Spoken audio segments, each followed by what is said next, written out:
If you want to get early access to all of our daily videos, please consider joining our Patreon. I'll put a link below. Here it is on the screen.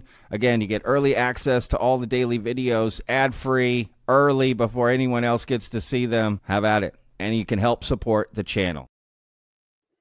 All right, betters, we are here with the live stream. I am joined by the great Vinnie Adams from Team Disclosure. We are going to be talking about UFO whistleblowers, and he this week recently just premiered a video with a whistleblower going by the name of Ben. I'm going to put that in quotes. I don't think that's his real name. Coming out for the first time, and there was another whistleblower that came out on Jeremy Corbell and George Knapp's channel as well, the gentleman behind the Immaculate Constellation document that was featured in the November UAP hearing. So we're just here to talk about UFO whistleblowers and them coming out and just anything and everything around that topic. We are going to take some better questions later in the stream, but for now I'm going to welcome Vinnie, and we're just going to jump into this. Vinnie, how's it going, man? How you doing? Good, Patrick. Good to see you again, man. How's things with you? Oh, amazing. There was a huge thunderstorm here in Texas right now, so you may hear some thunder. I promise that is not my cheeks clapping. That No worries. that is the thunder. Yeah, I'm super excited to have you on, man. I really appreciate you taking the time. You did a phenomenal job with this interview that you released, which I did cover on Vetted. And let's talk about that a little bit. I do have a clip that I want to play. What do you think? Why don't we discuss a little bit about them, and then I'll play a clip to kind of get people familiar Sounds with good. that. So yeah, just tell us a little bit about this. Let's just talk about maybe a little bit as far as how much you can, right? How did this come together? This gentleman, Ben, quote, coming out on your channel. Well, Ben, I've been speaking with Ben since last year. We've sort of built this relationship privately over, it's got to be 7+ months, with certainly no intention of leading up towards doing an interview. It was not something I ever raised with him. Nothing he brought up with me. You see, I am a podcaster. I do put out interviews, but at the same time, I do like to research and do other things behind the scenes as well, just to kind of keep myself busy, as it were. So it's nice to find people who want to talk to you. And, it's an honor that sometimes you get people such as Ben who have got the credentials and, they're obviously nervous about their situation, what they've seen. And so the first thing I do with a lot of people is I try to get a good idea of who they are, where they've been, are they who they say they are? And, Ben was very good in providing me with a lot of documentation to prove that he is who he says he is. He resided where he did reside through his career, whether that be in working for the DOD and then as a contractor outside. I had plenty of information. And then I also connected with other people that he'd spoken to in the past. So I was able to get a lot of corroboration. And, Ben wasn't there for 7+ months just giving me or feeding me any kind of classified information or anything like that. It was more what he'd seen and who he'd spoken to, who he'd briefed as well. And it was really interesting to have that kind of inside look into that world, as it were, because we hear things on podcasts and in the media, but it's always very, what's the word? Organized, it's very precise, whereas this was more free-flowing conversations and just being able to ask questions and things. So it was really good to be able to cultivate that kind of relationship with someone. And it was Ben's idea to come forward on my show. He was nervous, but he wanted the information. With the fact that we had that briefing yesterday with the UAP Disclosure Fund, and there's going to be another House hearing, I think, around the second week of May, I believe. And so he was like, look, would you be up for interviewing me? Obviously, I wouldn't be able to show my face or my voice, but I would like to get some more information out there, or at least my point of view and my opinions in the lead up to these couple of events. I said, of course, so we did it. I will say a lot of people weren't happy with the way that we hid the voice. It was that kind of old school anonymous style. Yeah. And it is what it is. I suppose I could have used AI and recreated a voice, but at the time it was pretty quick to get this turned around. We put subtitles on. I'm sorry if people didn't like that, but it is what it is. So I hope people still got something from it. It wasn't just meant to be a trust me, bro situation. It's here's some information, do with it what you will. I always think that it just adds to the kind of the pile that we already have. You know, it corroborates, okay, we've heard that before and we've heard that before. So it's good to hear it from someone else. And so if other people take nothing away from it, no problem. Yeah. No, absolutely. What were some of the positives that came out from this that you think doing this? You know, Ben described certain videos, which he did in the interview as well. And, you know, I've heard some of those things before from other individuals. And so it was like, okay, he does know what he's talking about. He talked about the systems that he had access to. You know, he can, I think a lot of people can tell by the way he talks that he's, you know, he is an insider. He knows, he talks the lingo, the style of somebody that works in the DoD or for a contractor. You know, it was just, again, it was just nice to be able to have that trust, to be able to work with him in getting that information out. Yeah, absolutely. So in your mind, you know, I know you put the interview out, and this may seem like a silly question, but maybe not. Do you trust the information that he's putting out? I wouldn't trust any information 100%. Again, it's hard to corroborate because I don't have access to the systems that he did. Again, it's Sure. more about over the 7 months, you kind of get an idea when you speak to somebody, whether it by text or by lengthy phone conversations, you kind of get Yeah. an idea about them. And, you know, when I put this information out, when we did the interview, I'm not telling people you've got to trust this information because Sure. I can't corroborate it. So again, it's down to discernment on an individual level.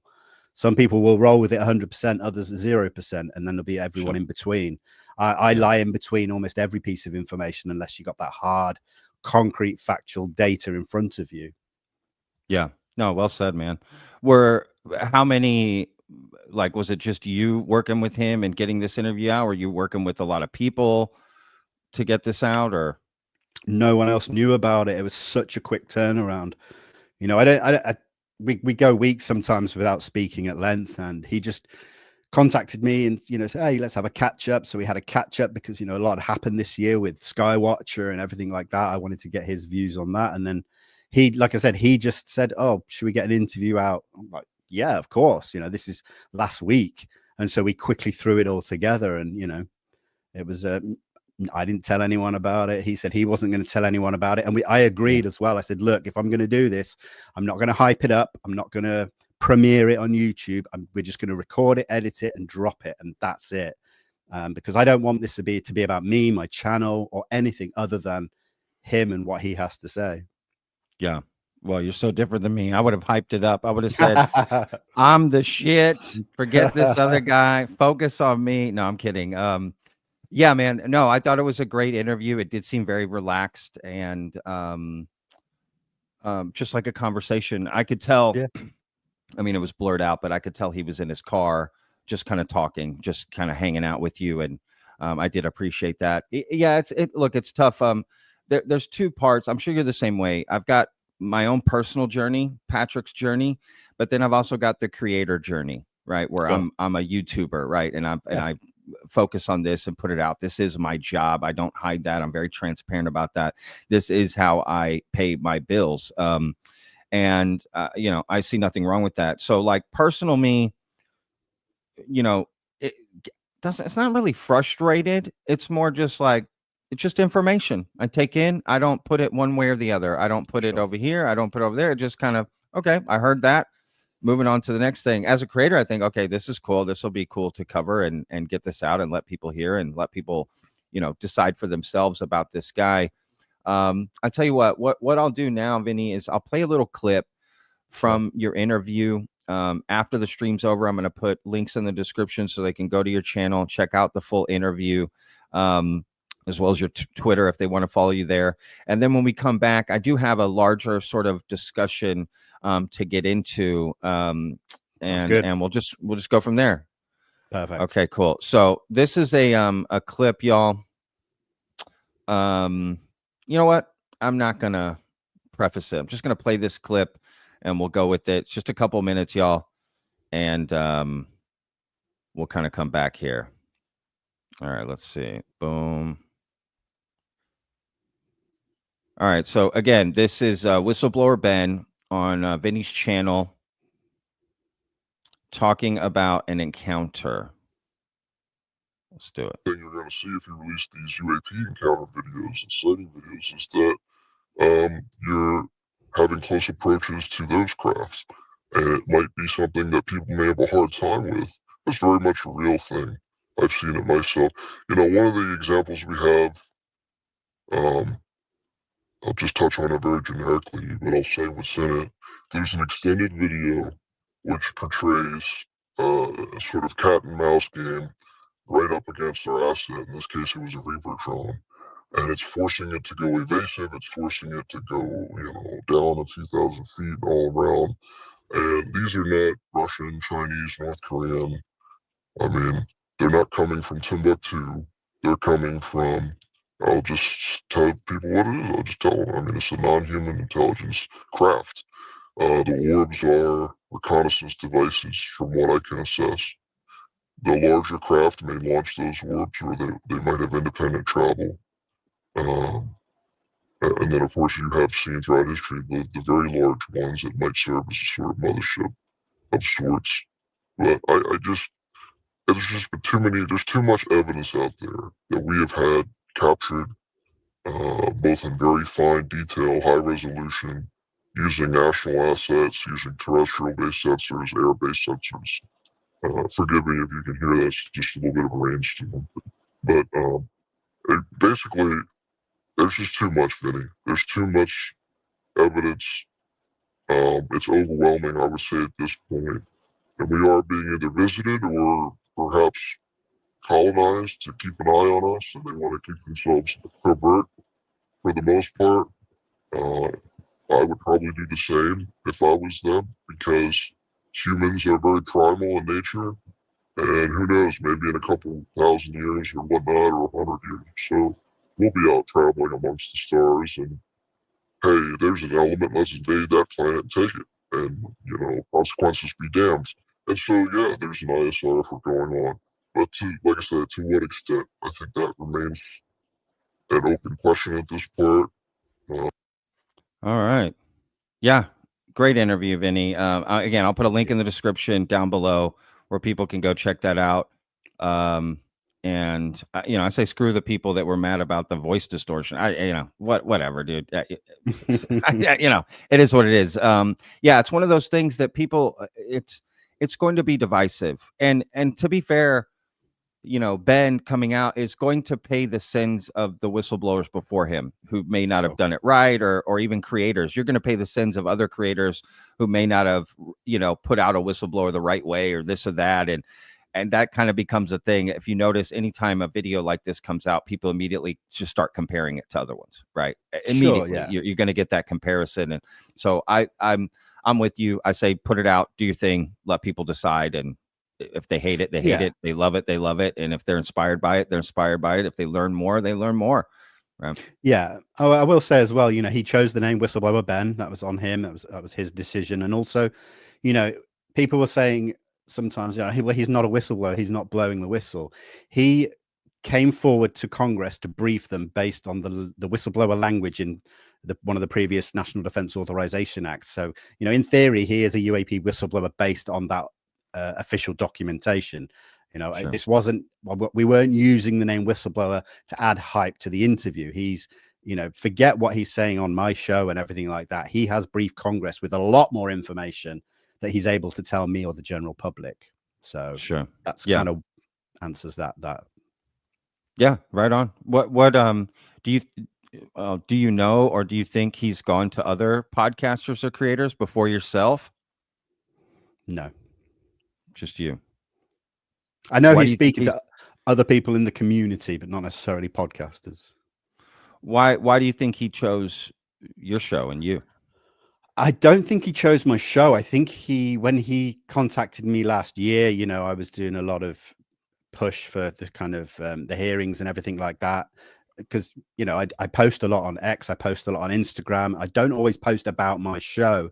And so I think he saw that, we shared some values and some beliefs in the cause. And the conversations started off lighthearted. They weren't, hey, Vinny, I'm so-and-so, you got to listen to me and this information. It was never like that. It was like, hey, obviously, you care about this subject and things like that. And that's how the relationship started. And then you cultivate that, and the conversations go places, Yeah, absolutely. Look, I know this is a question people would have, which is, did Sure. anyone put you up to putting up that interview? Does that No, make sense not what at I'm all. asking? It was your Yeah, no, decision. yeah. My decision, like I said, between me and Ben, we were the only ones that knew about it because it was agreed so recently, last week. Sure. It was like, Yeah. let's get this out. We've got to get this out before the May 1st event. This was like, and I was like, I'm happy to platform you based on what you've provided to me, the proof that you've given me, the documentation about who you are, that you were in a position to access systems that would have this information, such as JWIX or Sipper's Net. So, I was happy with that. Sure. Absolutely. I mean, it wasn't like he contacted you on Tuesday and by Wednesday you had him in an interview, right? This was, like you're saying, a 7-month. You'd had many conversations with this guy, and this was a decision that y'all came to do this particular thing, right? So yeah, no, I totally get it. I mean, in them 7 months, I could have asked him for an interview at any point. Like, dude, Sure. the information you're telling me is amazing. Why don't you come on me interview? Didn't even cross my mind. I'm very aware of the sensitive side of this subject with people that have worked on the inside. And, I'm not a content creator first. I'm almost, in a way, I'm a content creator second to the cause that we're all kind of working towards, really. Yeah. And, that's a fair point to bring up, because I would say I'm probably the opposite of that. I'm a content creator first, and the cause comes second to me. And I don't know, to me, one's not better than the other. It's just a choice. It's a personal journey. It's a choice that we make. I always say that I don't put this topic above the things that matter most to me in life. My family, what I mean? Like that matters more than anything to me. If we get disclosure or we find out more things about reality, that's a bonus to me. That's the icing on the cake. But I always say we can't lose our humanity in search of humanity, right? Like, if we're willing to do anything at all costs to get, quote, disclosure, then what's the point? We're trying to expand our knowledge of the universe, but we're willing to sacrifice a lot, so many different things to get there. Doesn't seem like the right way. Like, you know what I mean? It seems kind of backwards. If we're trying to help humanity, then right, we can't let that go on our journey there. And no, I appreciate people like yourself, man, who put yourself in these positions, because I don't. I would never have a whistleblower like that on my show, and not for any, just the problems that can come with it. And I know the things you've had to deal with, the stress, everything that comes with it. And I know we need people like yourself to do it, and maybe I do take the easier way out, but I don't deal with any anonymous sources. I don't have any secret little combos going on or anything. I just don't deal with any of that because of the heartache that kind of came with it. Honestly, at the beginning, I worried about being controlled. I worried about people trying to control me. And that happened near the beginning of Vetted, where people were reaching out to me, trying to get me in these, quote, groups, and then trying to tell me what to say on my show. Quite literally, if I put out a tweet, I would get, within seconds, I would get messages telling me, why'd you put this out? You need to put this out. I mean, I'm talking within seconds. And I thought, what the hell? I just want nothing to do with this, man. I run this. This is my thing. If people don't like what I'm saying, then that's fine. I don't want to be in any club. I don't like the labels skeptic, believer. It's like, dude, I'm Patrick, right? Like, you're Vinnie. You do your thing. And I've always liked your show, man. And I've watched your interviews, and I've told you that before. You're a really good interviewer. And I like that you're, doing this kind of thing. So I guess if anybody's going to do it, it would be good for you to do it. But I will say this, Vinnie. One question that I brought up in my video covering this whistleblower, Ben, coming out, had nothing to do with the interview itself. I thought you did a great job, presented it well, all of that. I just had this question of why? Why is this guy going to someone like yourself or someone like me or any other podcaster? Like, why wouldn't, if it's so important and so big what he has, why isn't he going to some more mainstream media outlet if he has all this evidence to prove, who he is? Why go to like UFO podcasters? I don't know. That makes, I don't know, but great question. Are we in a new age where this medium is bigger than what it used to be? Because I can understand that aspect too. Yeah, it's a really good question. I think, first of all, the most important thing that he's done with his evidence is exactly what he was tasked with doing through the NDAA, which is any whistleblowers that have information to step forward to brief Congress. So he did that. And like I said, the question of interviews has never been brought up. Yes, he could have gone to mainstream legacy media, but he doesn't trust them. That's from what I've conversations I've had. One thing that I've noticed a lot in the past, this is just me speaking on my behalf, is that a lot of legacy media, when they do report on this subject, will quote interviews from podcasts and YouTube videos. So, if they want to report on it, they can come. But it just seems we are in a turning tide where, the new people get their information, their news, their updates from outside of the mainstream. They get it from podcasts. Yes, he could have chosen, and I'll use the term A-list podcast. Let's someone with hundreds of thousands of followers and subscribers, but it was on a whim. It was on a whim.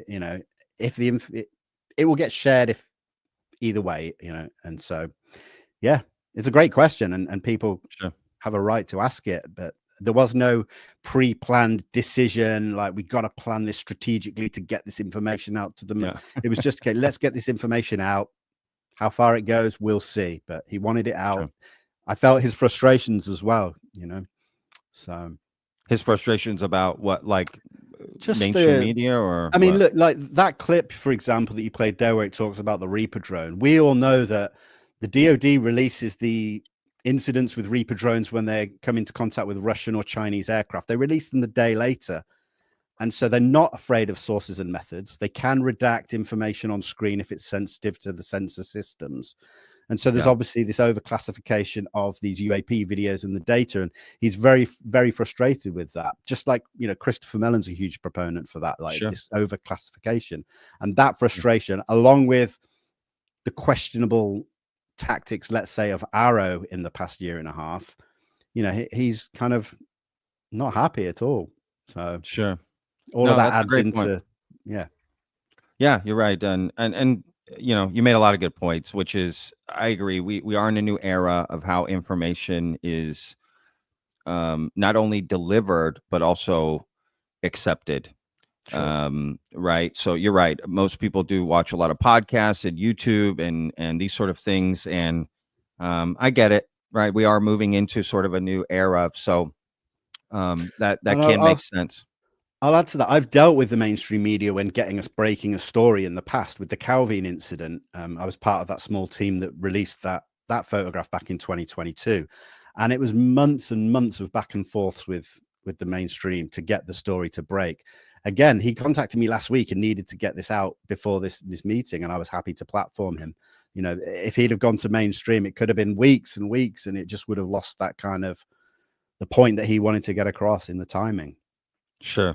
So he wanted to come out before this briefing yesterday. Yeah. Got it. Just to add a little bit more information out there. He knew it wasn't going to break ground. It wasn't going to be huge. It was just going to, hey, here's a little bit of another opinion from somebody on the inside who's seen things and has briefed Congress. And I think that the more voices we have in general, the merrier, as long as they've been vetted to a certain degree. Sure. Because anyone.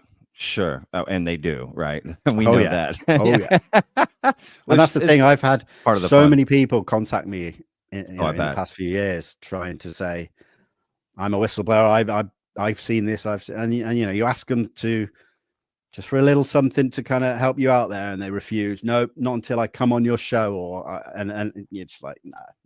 See right through that, That's funny. Yeah, I get definitely. Even though I proclaim all the time, don't come to me.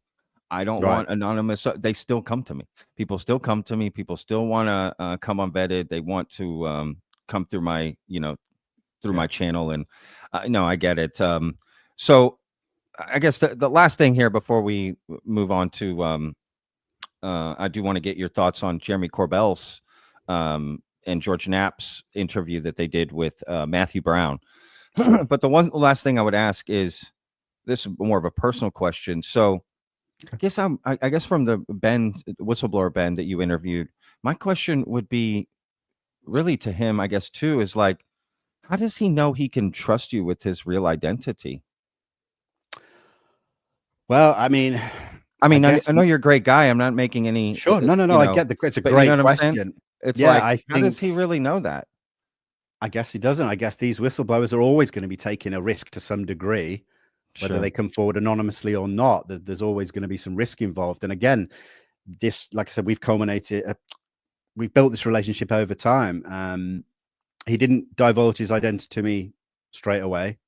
You know, again, it was piece by piece, little by little, as we kind of the conversations went a bit more in depth than just, you know, oh, did you see this happen yesterday? And that, you know, which Yeah. it started off like. And so, and again, you know, I've always said, and I've said it publicly, I will never burn a source for the sake of benefiting myself or my show or my channel.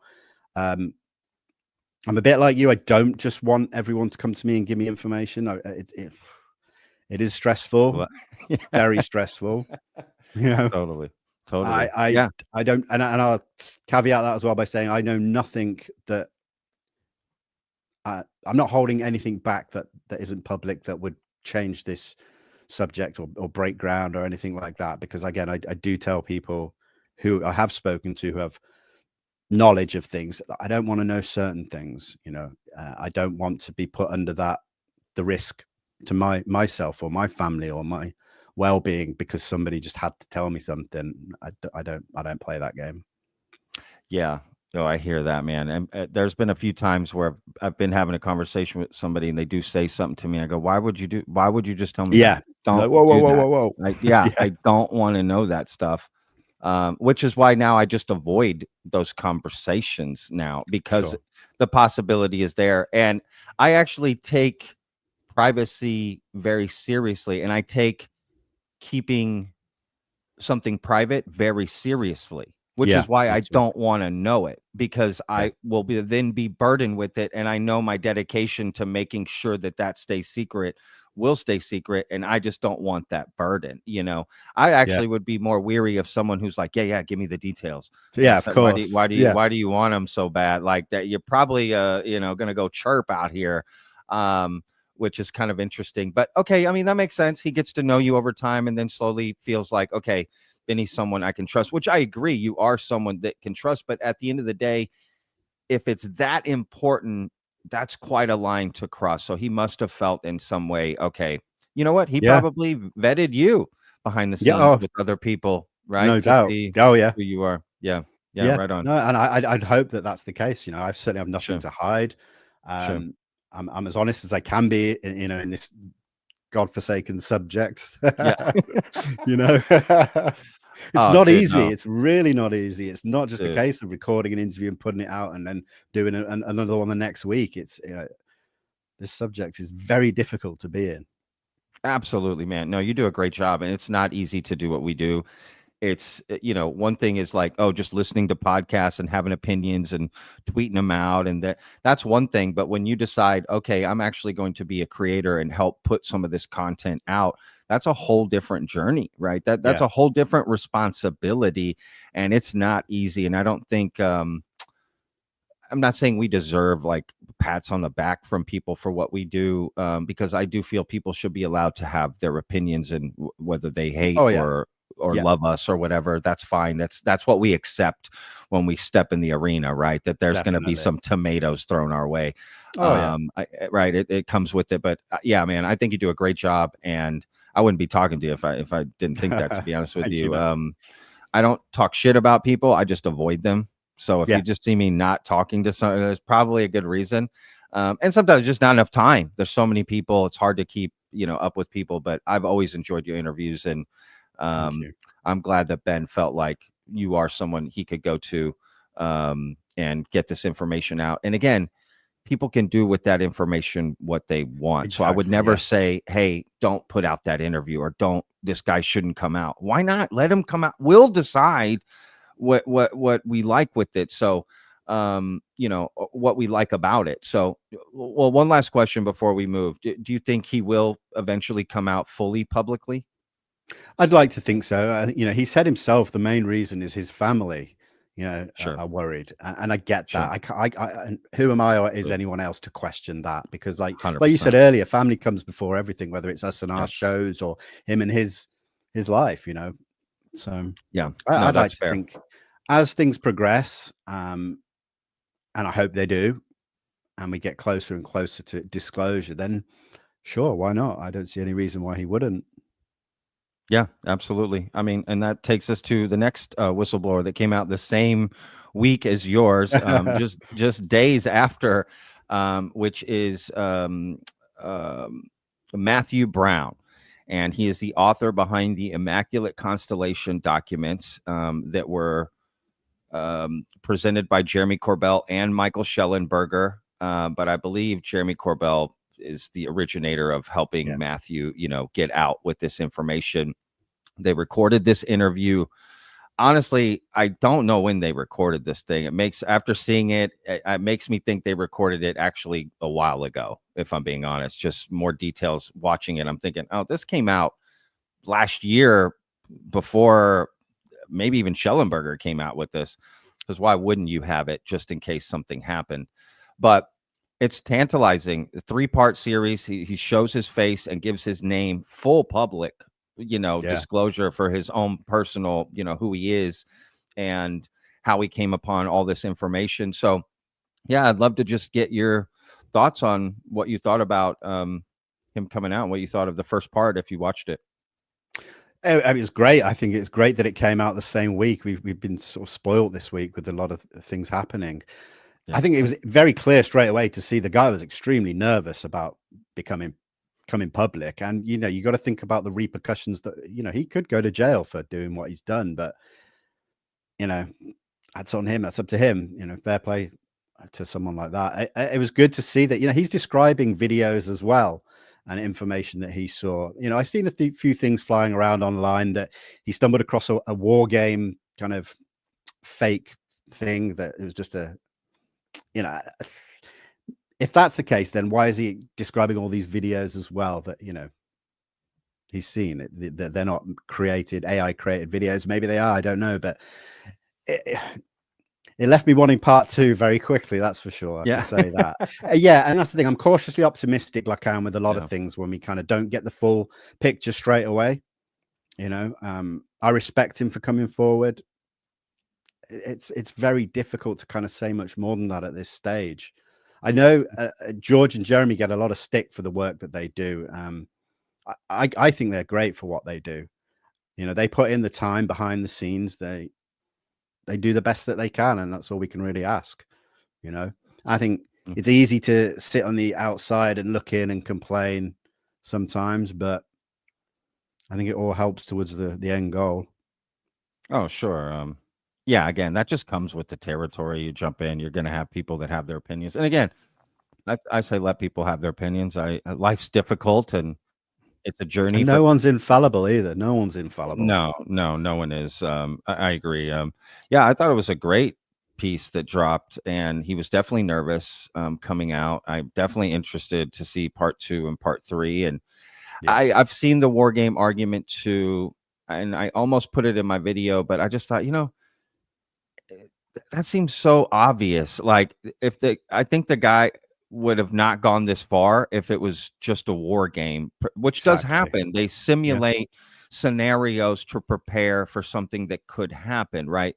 So I think that guy has already been through that and realized that's not the case, right? In my opinion, I just don't. Now, if it just happened, it was like Tuesday he saw the file, and then Wednesday he's doing the interview with maybe, but this is a long time, 7 years ago. Like, I think he's already been through, this is not a war game scenario, even if it was titled that. So like, just because they titled the file that means it's not. I mean, then all they have to do is title UFO files, not UFO, not alien craft, and then people go, well, see, it's not alien. They titled it not alien, y'all. There's no way it could be alien. So that doesn't make any sense to me. Just going off of the file name, it's just ridiculous to me to debunk it that quickly like that. So yeah, I think it's way beyond that. I definitely think there's something there. And I think what what was tantalizing the most was kind of the preview for what's coming up for part two. Although there was many parts of the interview that were exciting, Mm. was him talking about this transcript conversation with Dr. Sean Kirkpatrick, which is also something Ben mentioned in your interview, which stuck out to me a lot, right? Which is that Sean Kirkpatrick allegedly is, part of this legacy program. And kind of Arrow might be this sort of, again, allegedly, might be, maybe just legally trying to protect myself here.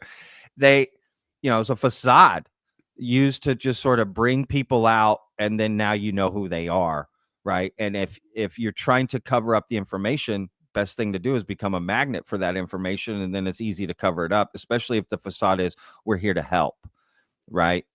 So that's all very interesting. And what the guy saw, what your whistleblower saw, and also what Matthew Brown saw, is disturbing. Forget UFOs. Let's just see. Let's just even take that out of the equation. The fact that there are things behind the scenes of our government hiding things from us, going around, just clearly something is not adding up, right? What is that thing? I don't know, but something's not adding up here with all of this. So, where it goes, it's like, what do you I always think this too, Vinny, like, what are these whistleblowers coming out? What is it meant to do? What is it? Is it meant to activate Congress? Is it meant to activate certain people? Is it meant to, open the conversation more? What is it meant for? That's a good point. A good question. I think it's probably a little bit of all of the above. I mean, we know that since the kind of 2017 article broke, and then let's look at ufology before that. I was, into the subject I was researching before that, and it was a very stagnant subject. There was very little progress whatsoever. It was the same thing year in, year out, with absolutely very little information at all. And it was just seemed to be like going nowhere. And then ever since 2017, it seems to have accelerated and continued accelerating to the point where it's taken seriously, and it was posed to Congress to start investigating this. And we know it was done in a controlled way to get them to pay attention.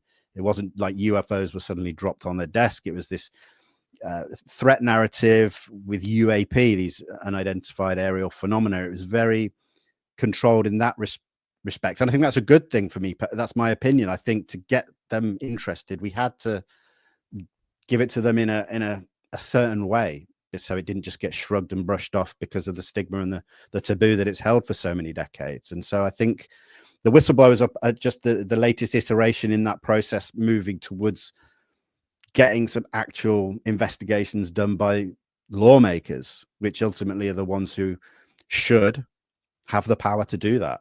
So Yeah, yeah, that's a good point. It got me thinking while you were talking, which you made a good point. Like, have you heard of this documentary, The Age of Disclosure? You've heard of that, right? Yeah, right. Age of Disclosure. Okay, so have you seen that? Did you see it? I haven't yet. No. Okay, yeah, me neither. So the idea behind that documentary was Dan Farah, who's the producer and first-time director of it, right? He says, okay, I want to talk to all these people, but they're kind of all afraid to step out on stage alone. So what if we make a boy band with 38 government officials, right? It's like, oh, you don't have to perform alone. We'll come out as a band and do this together, right? Which is a great idea, because now it's like, oh, well, I'm not just stepping out on a limb by myself. I'm stepping out with all these people together in this thing. Maybe that's what someone needs to make a documentary with, 38 whistleblowers who are ready to come out together. They don't feel alone. They're coming out, right? There's clearly a lot of, quote, contractors who worked for the DOD, because I think Matthew Brown, probably Ben is. There's a lot of this, right? A lot of these contractors, which is the way our government works in DC, the American government, using contractors a lot. It's a way to get around certain things. It's kind of like in America, if you own a business, you can, I forget what it's called, 1099. I used to do this at my food truck at the beginning. You could 1099 people, which is like, they're an independent contractor working for you, not an employee, because now you got to pay employee taxes, you have to do all this stuff, so they take care of it themselves. They're still working for you and whatever, but Yeah. it's a little bit different and easier to handle. And it almost seems like our government does the same thing in a lot of ways. So yeah, that could be interesting. Some sort of like disclosure documentary of just whistleblowers who can all stand together, don't have to feel alone, right? Can come out together and show that there's something here, right? Because I get asked all the time, you know, is this all real or bullshit, Patrick?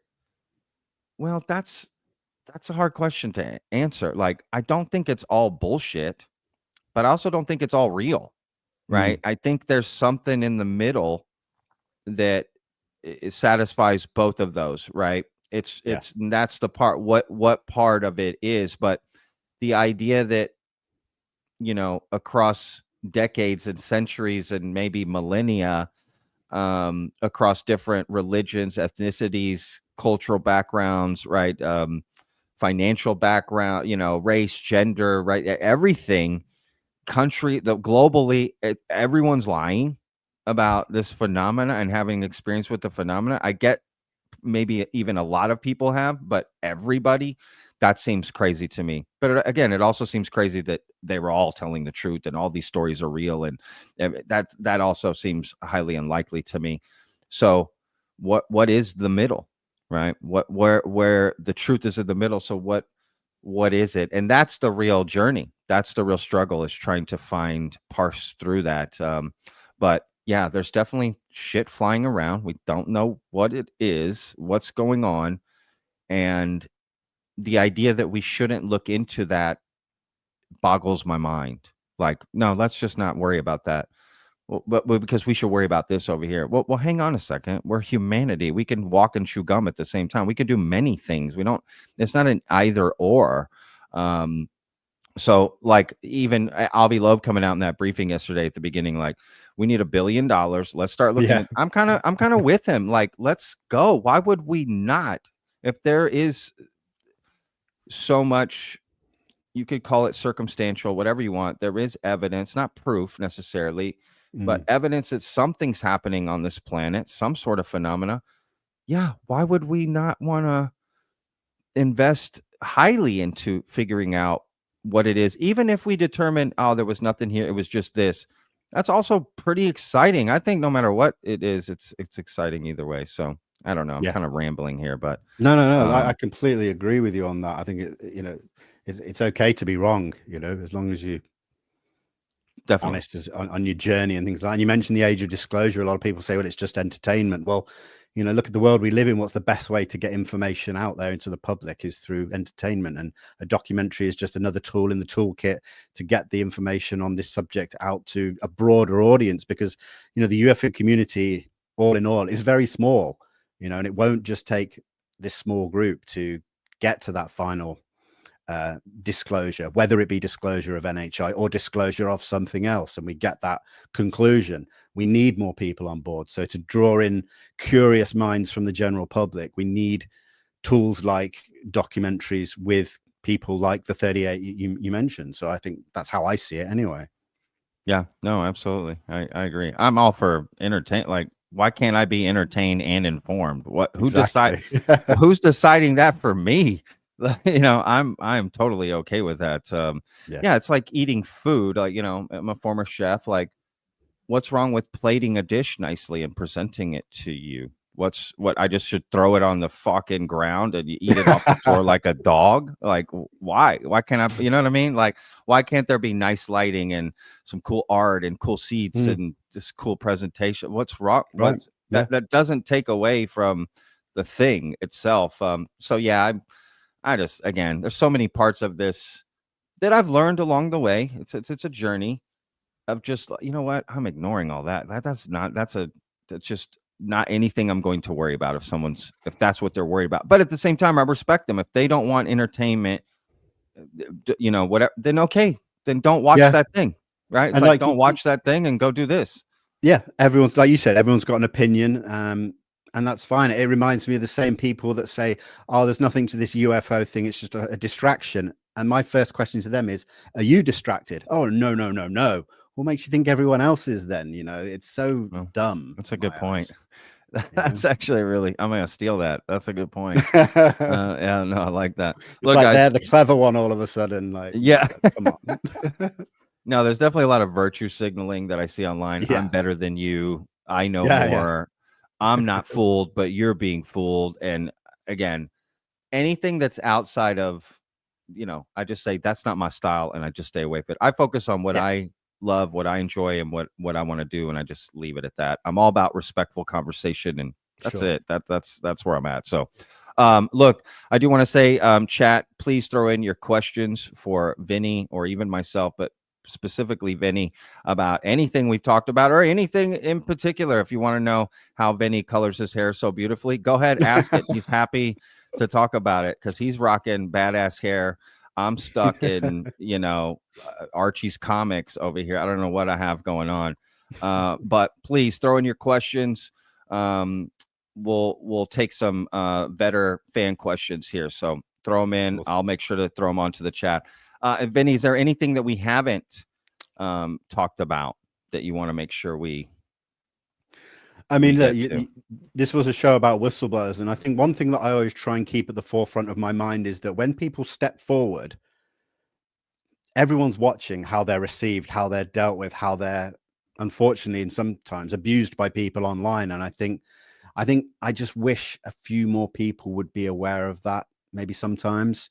Sure. Just because if we're demanding, and a lot of people do demand, that more whistleblowers come forward, David Grush has talked to 40 plus, and people say, when are we going to see them 40 plus whistleblowers? Well, look, first of all, we got to be decent in how we deal with the ones that have already stepped forward, because believe it or not, other whistleblowers are so close to this subject, whether it be on X, they're waiting in the wings. They're not like off living separate lives. They pay attention to what's happening.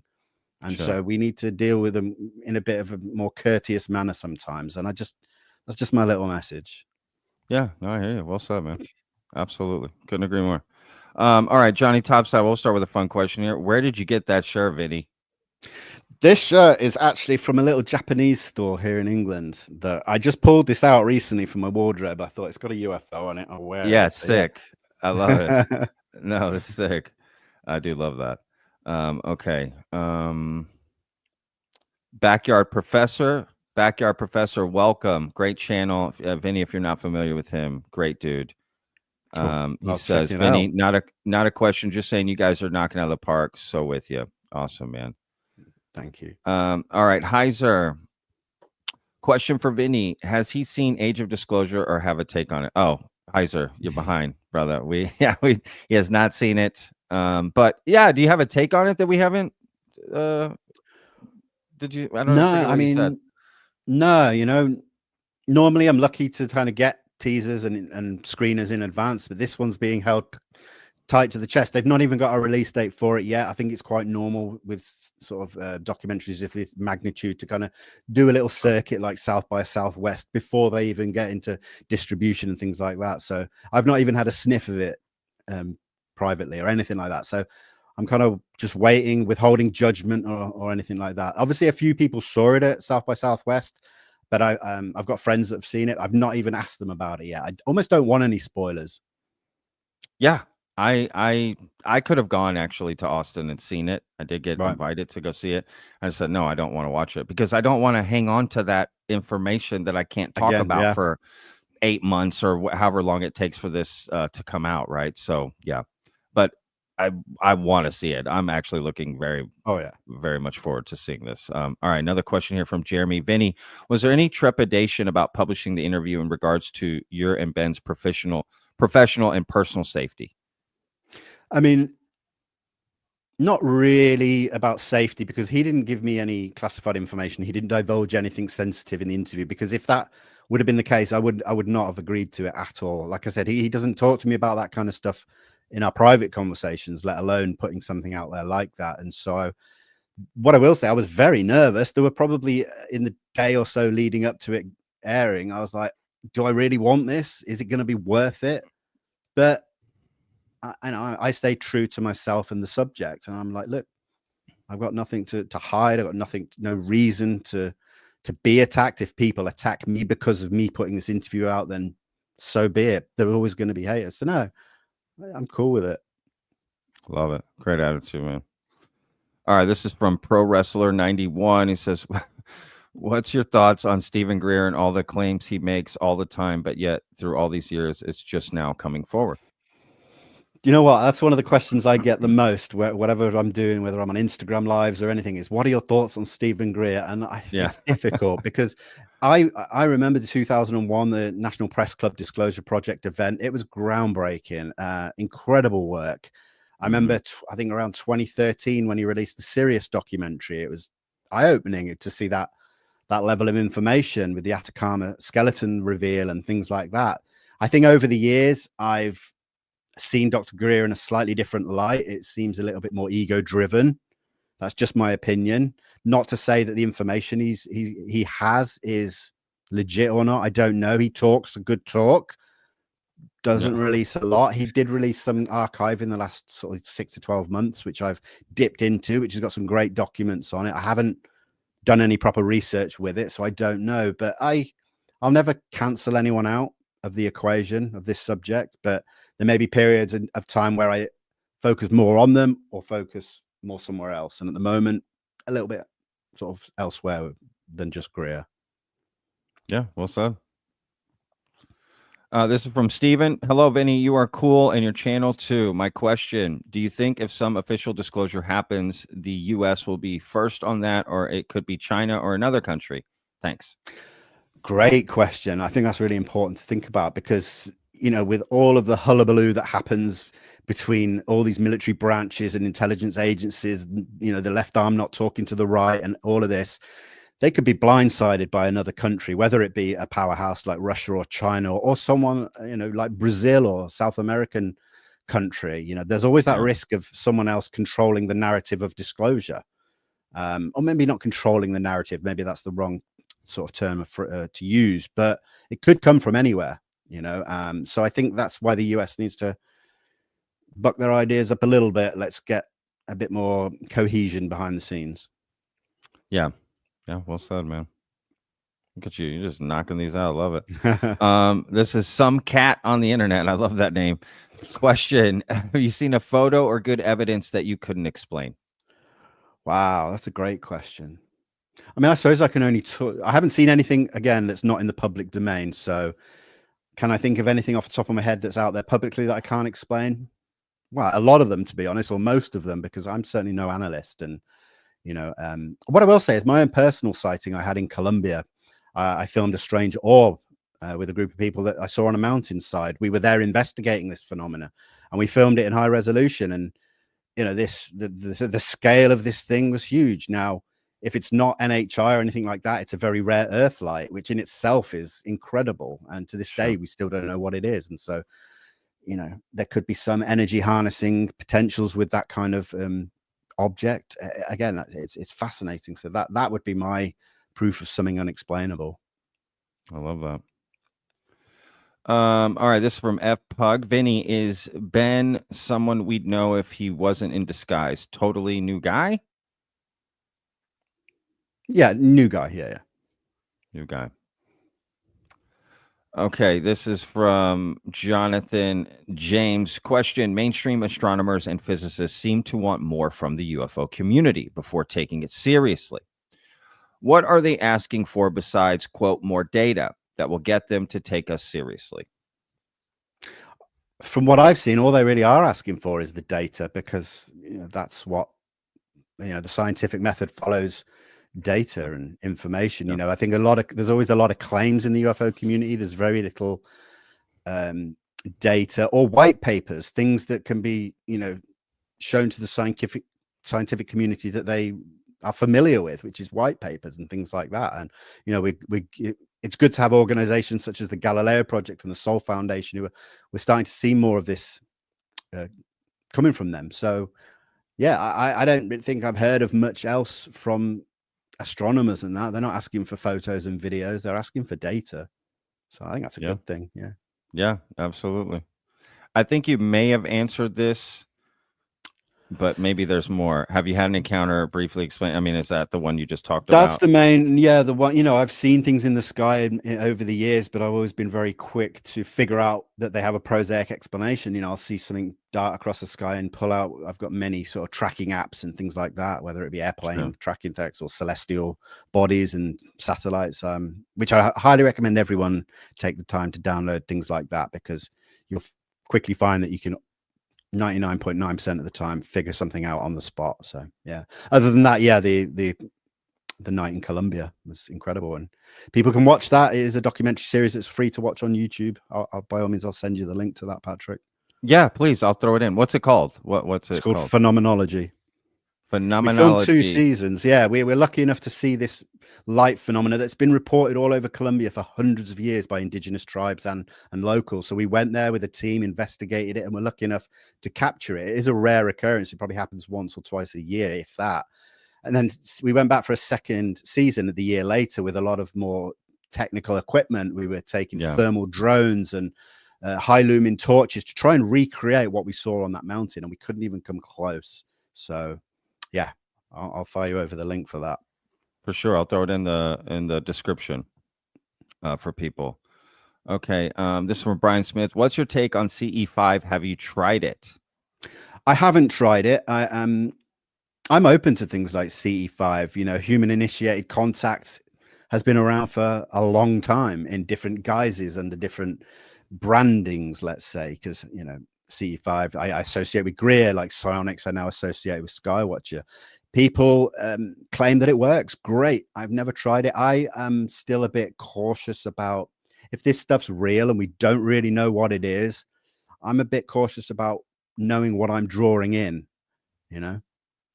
I don't know if I'm just offering what he's like, am I jumping into a tiger cage and saying, hey, come and see, I don't know. So I'm not so quick to try it. That's a great analogy. What if C5 is literally just covering yourself in raw meat and jumping into a tiger cage? That's what it, but you don't know that, right? You're just exactly, yeah. That's a great analogy. I love that. This is from Disclosure Ladies. What's up, Disclosure Ladies? Vinny, what do you think about Bashar? I don't know. Bashar is a Daryl Anker. He claims to be a channeler who channels the alien Bashar. Oh, okay. No, I mean, look, I can't prove or disprove anything 100%. Yeah, sure. Obviously, I have a scale and levels of things like that. And I was aware of the Bashar thing years ago, many, many years ago. And it's the first time I saw it, I have to say I laughed, because when he goes into this trance and then suddenly appears with a new voice and everything, I'm sorry, but it's quite funny. And I don't mean that disrespectfully. I just cannot help. At the time, I laughed. And so, look, I don't want to hate. I don't want to come across like I'm hating on people. He's made a decent living off of this channeling. I'll put it like that. Go and check it out, everyone. Just go and check out Bashar for yourselves. See it for yourself. Yeah. I mean, look, it's okay to say there are some batshit crazy shit in this community, and it's just part of it. Just kind of comes with the territory. In anything, if you're into movies, if you're into comic book, there's just always that aspect. There's extremes, right? So no, I get it. That was a good diplomatic answer, man. I thought you did that perfectly.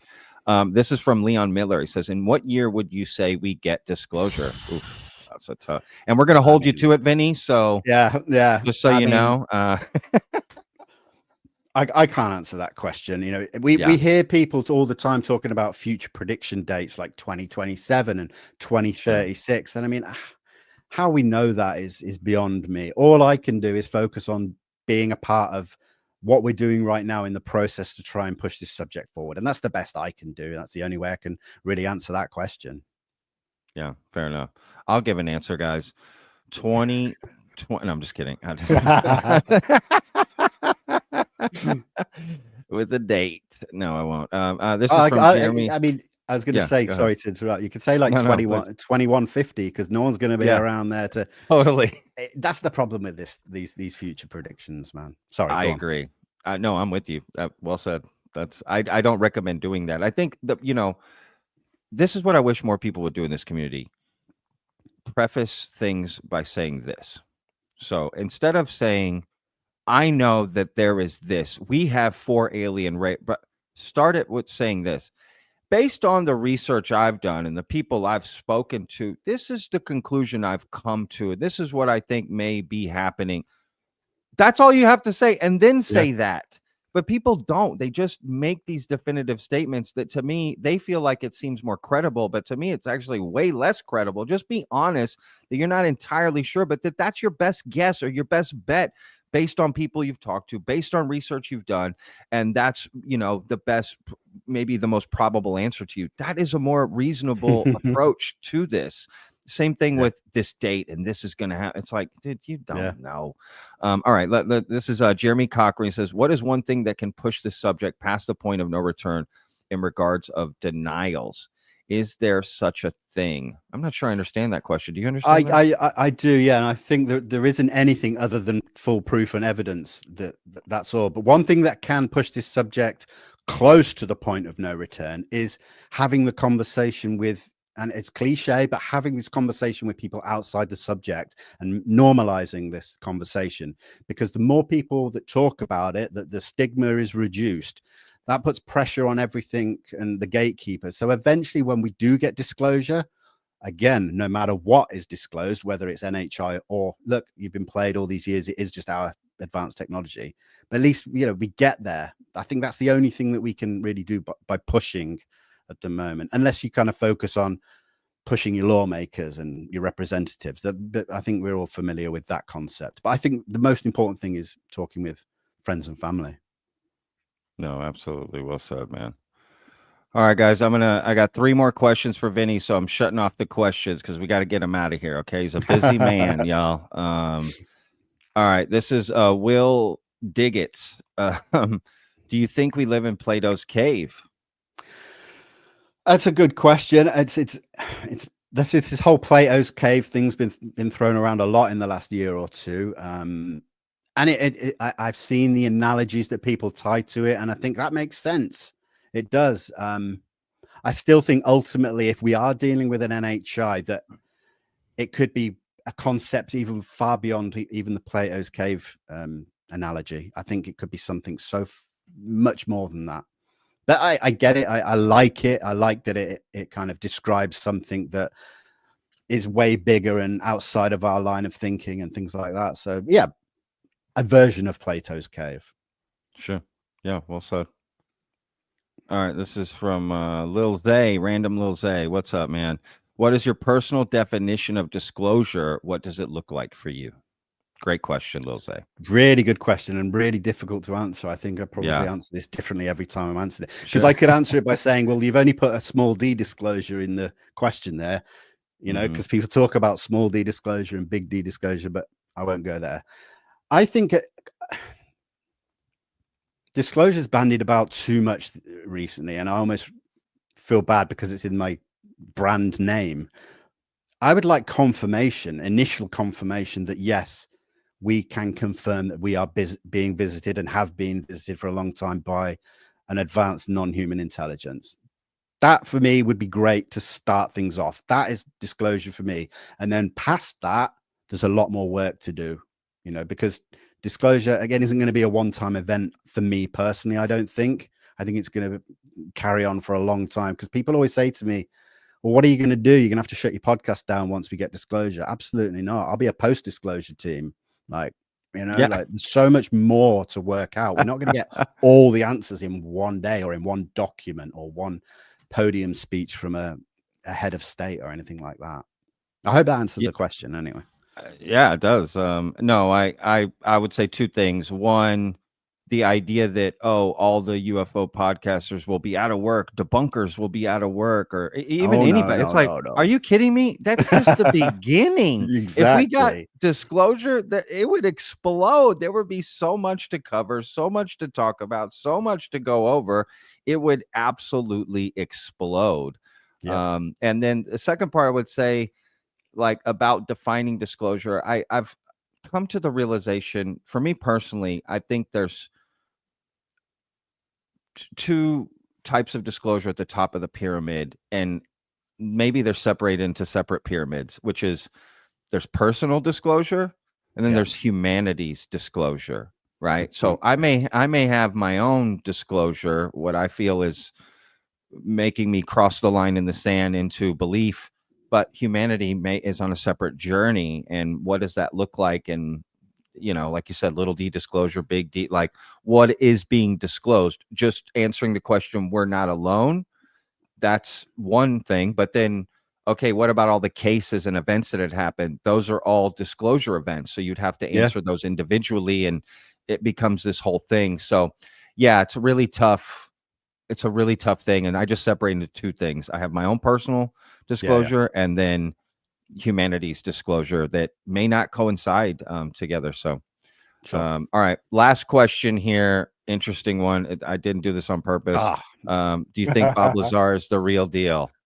I mean, again, it comes down to belief over evidence or proof, doesn't it? Do I believe? I believe Bob believes what he's saying is true. I know that's almost like a bit of a get out answer, but I don't know. I see both sides of the argument. I see the pros and the cons. There are red flags. There are gaps in certain parts of his history, but then there are bits of information that kind of have been corroborated elsewhere. And so the one thing I always say to people is that with that many decades down the line since Bob's story first broke, that I will see it in a positive light because it brought awareness not only to the subject of UFOs, but to the existence of Area 51 and things like that. So all in all, it's done humanity good already to some degree.